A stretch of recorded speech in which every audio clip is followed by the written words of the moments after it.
Thank you very much. I have to tell you that that was probably the nicest introduction I've ever received. My mom would be proud. I'd just like to say, the problem is choice.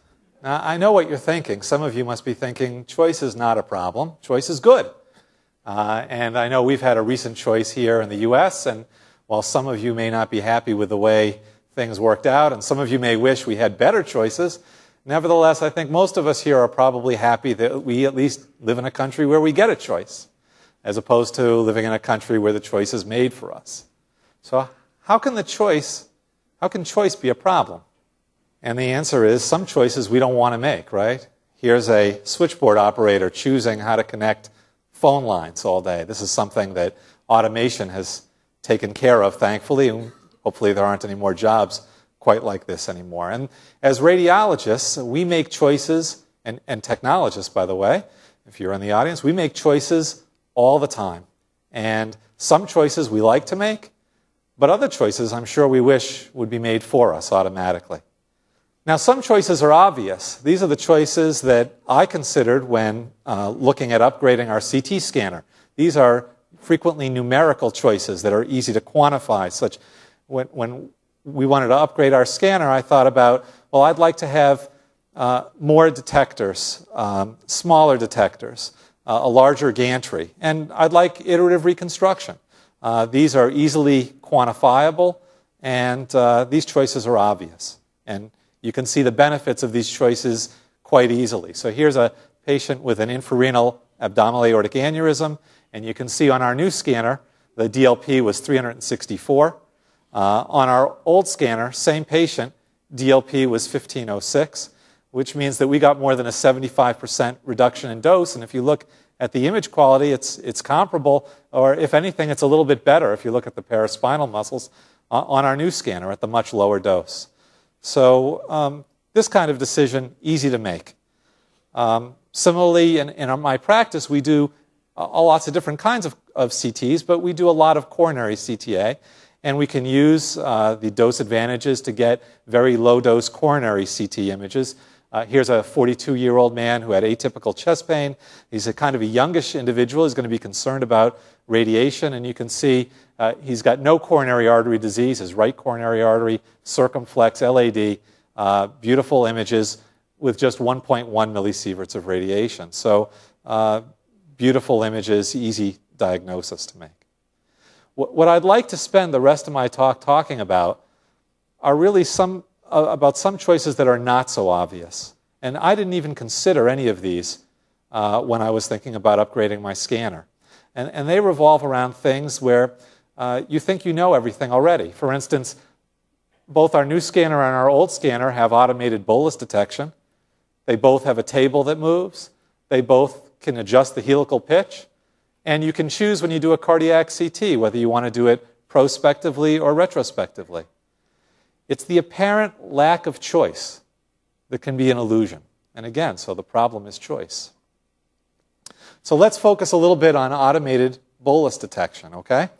Our prior scanner required the technologist to monitor the bolus and to choose when to start the acquisition. And you can see from this painting what would go through the technologist's mind when we wanted to use automated bolus detection. We almost never used it, despite the fact that we had it on our system for many years. The reason is the technologist needs to monitor the signal over time and make a split-second decision when the signal peaks. And then they need to hit the scan button. And that frequently, the way they hit it made it look a lot like a panic button, because they really needed to get it right away if they wanted to get the timing just right. And as a result, on our old scanner, we hardly ever used automated bolus detection. We use something called a test bolus instead. Many of you may use test boluses. The nice thing is, on our new scanner, all of this is completely automated. So the question is, so what? What effect does that have on us? Well, we don't use a test bolus anymore. We use automated detection.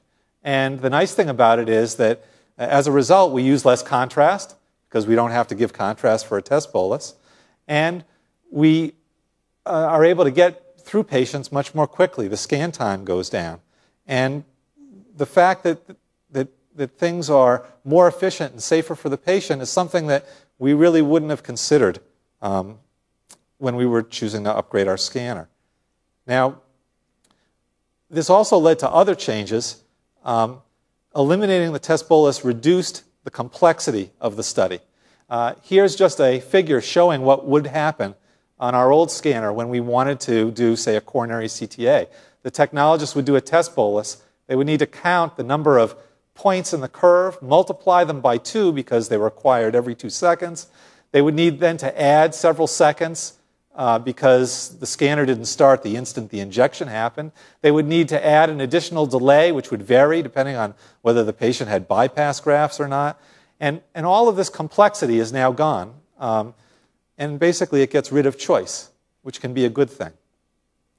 Now, not all of the time savings is due to getting rid of the test bolus. There are a number of other features that allow us to scan more quickly. For instance, our old scanner operated much like an old typewriter in the sense that when you typed, you'd hit the carriage return. You'd type another line, hit the carriage return.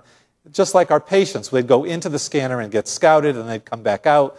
Then they'd have to go in again and come back out. The nice thing about our new scanner is that you can see right here, as the patient goes in and you get scouted, why should the patient have to come out to get scouted again? Why not just rotate the tube 90 degrees and then on their way out, do the scout? Now, that's a small feature. It's kind of like having cup holders in your car. Might not be a reason to buy a car, but it sure makes a big difference to have that cup holder there, doesn't it? Other things also save time. For instance, we have immediate reconstruction now on our images. It used to be that our technologists used to have to wait after the scan was done for all the images to be reconstructed before they would get the patient off the table. The nice thing is, on our new scanner, it has this fast recon that it literally keeps up with the scanner, so you don't need to wait. And you don't need to make the choice of finding that priority recon button to try and get those last images. You can see literally everything the whole way down. Now, I'd like to share with you a number of diagnostic dilemmas that occurred with us both before and after our upgrade, and show you what the effects were on our workflow.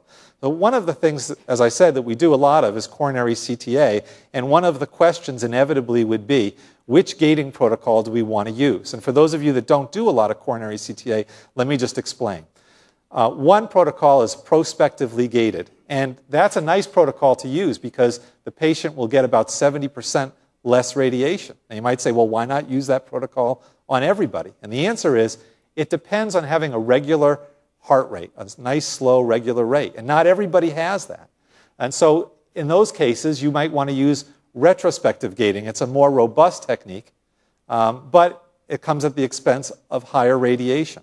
Now, so our technologist is left in the uncomfortable position of choosing to guess. Do they want to give the patient less radiation or have a more robust acquisition? And I would argue that's another choice that nobody wants to make.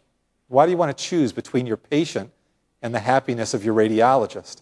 And you know who's going to win, right? In other words, the technologist is not going to get chewed out by the patient for using the higher dose. There's going to be a bias to using retrospective gating. But what if you don't need to make that choice because it's fully automated for you, as it is now on our new scanner? So what have we observed? We've observed a decrease in retrospective gating, a decrease in radiation dose, because the machine will make the decision for you instead of you having to make the decision yourself. And furthermore, it does one even better. We used to make the decision ahead of time, hoping that we would know what the heart rate was going to look like when the patient was getting injected. But take a look at how smart this machine is. What happens here is, in this patient, it started with a prospective acquisition. The light gray shows that we were only acquiring data in diastole when the heart was still. And then you can see what happens. We got a premature atrial contraction. Now, on our old scanner, we would have acquired data at the wrong spot, and we would have gotten a mismatch in our data. We would have gotten potentially a non-diagnostic study or need to repeat the study at a higher dose and more contrast, and we would have to make that choice. How many times are you left having to decide whether you want to repeat a scan or not? That's a terrible choice to be faced with. The nice thing is the scanner said, whoops, I don't want to acquire this data prospectively anymore. I'm going to acquire it retrospectively, and I'm going to skip this bad heartbeat where the data is not good anymore. And as a result, you get beautiful image quality. In fact, it's so beautiful, we now scan patients we wouldn't scan before.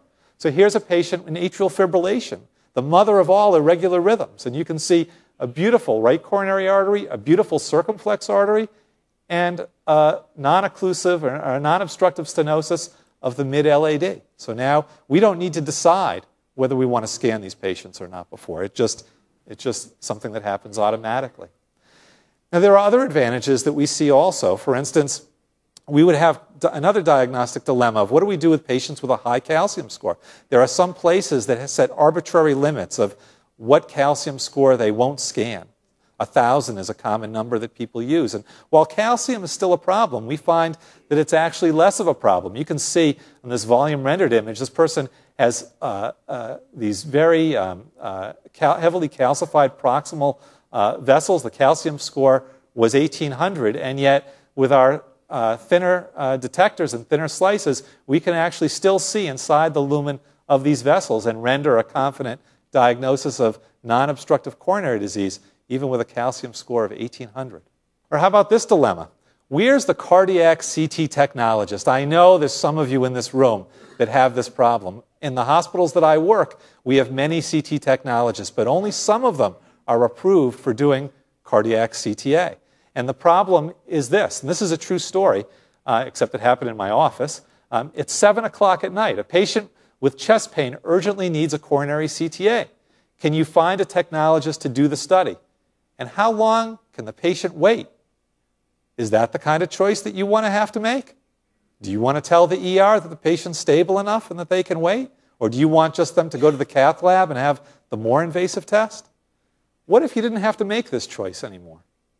So we don't have to make the choice anymore. It's a true study, a true story. This exam was done by a technologist 3 days after we hired her, 3 days after she finished her schooling, having never worked as a CT technologist, 3 days after never having loaded our injector. She not only did it at night, but she did it alone, with nobody watching her. And you can see a beautiful study, normal coronary arteries in this young patient with a 1.9 millisievert dose to boot. Wouldn't it be nice if you didn't have to find that CT technologist anymore? And I actually spoke to my technologist. I said, how did you train her so quickly the next morning? I said, how could she learn how to do this so quickly? And she said, well, I actually had extra time because Toshiba actually does our QA for us every month. So I didn't have to do that anymore. Is that ridiculous? Who thinks of these things? All right. Last diagnostic dilemma. This one doesn't happen that often, but when it happens, it's a real bummer. A patient has chest pain and intermittent claudication, and the physician requests a coronary CTA and a CTA of the abdomen and both lower extremities. This is one of your best referrers, right? Which test do you schedule first? Because on our old scanner, we would need to choose. We would need to do 2 injections. We wouldn't want to give that much contrast at one time to a patient. So would we choose to schedule the heart first or the legs first? You don't need to make that choice anymore. Why not? Well, all CT scanners can adjust the helical pitch. All of them can move the table. And all of them can gate the acquisition. So all scanners are the same, right? No, that's an apparent illusion again. It's the illusion of a lack of choice. Because not all scanners can control these functions dynamically during an acquisition. So what I'm saying here is that what the scanner is able to do is the table can move very slowly with a low pitch and gate the heart right here. And then after it's done with the heart, it can change to an ungated mode, which is much faster with a much higher pitch. And so you can do the entire exam with 1 injection. So what are the advantages of having something like this? Well, a shorter exam time. You've got 1 instead of 2. That means decreased scheduling complexity, a lower contrast dose, a faster time to diagnosis, more convenient for the patient, and improved patient safety, and 1 less choice from you, which is you don't have to figure out which test to do first. And this is what the images look like. Here's a severe stenosis of a proximal right coronary artery in this patient, and during the same exam, a severe stenosis, or occlusion rather, of a long segment of the right SFA, all from 1 injection, automatically.